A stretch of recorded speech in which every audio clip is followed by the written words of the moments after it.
ಶಿರಾನಗರದಲ್ಲಿ ಇತ್ತೀಚಿನ ದಿನಗಳಲ್ಲಿ ರಸ್ತೆ ಬದಿ ಫುಟ್ಪಾತ್ ವ್ಯಾಪಾರಿಗಳಿಂದ ಅಪಘಾತಗಳ ಸಂಖ್ಯೆ ಹೆಚ್ಚುತ್ತಿರುವ ಬಗ್ಗೆ ಸಾರ್ವಜನಿಕರು ತೀವ್ರ ಆತಂಕ ವ್ಯಕ್ತಪಡಿಸಿದ್ದಾರೆ.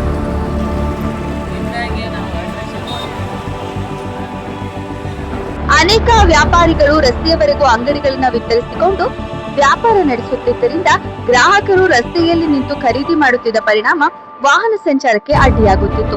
ಇದರಿಂದ ಅಪಘಾತಗಳ ಸಂಭವ ಹೆಚ್ಚಾಗುತ್ತಿದೆ ಎಂದು ಸಾರ್ವಜನಿಕರು ನಿರಂತರವಾಗಿ ದೂರು ನೀಡುತ್ತಾ ಇದ್ರು.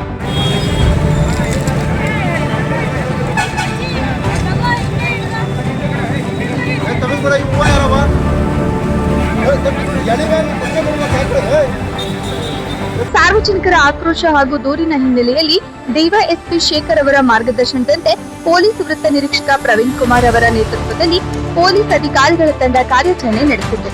ಶಿರಾನಗರದ ಪ್ರಮುಖ ರಸ್ತೆಯಾದ ಪ್ರವಾಸಿ ಮಂದಿರ ವೃತ್ತದಿಂದ ಕೆಎಸ್ಆರ್ಟಿಸಿ ಬಸ್ ನಿಲ್ದಾಣದವರೆಗೆ ರಸ್ತೆ ಬದಿಯಲ್ಲಿ ಅನಧಿಕೃತ ಅಂಗಡಿಗಳನ್ನು ಇಟ್ಟುಕೊಂಡು ಫುಟ್ಪಾತ್ ವ್ಯಾಪಾರಿಗಳನ್ನು ತೆರವುಗೊಳಿಸಿ ರಸ್ತೆ ಒತ್ತುವರಿಯನ್ನ ತೆರವುಗೊಳಿಸಲಾಯಿತು.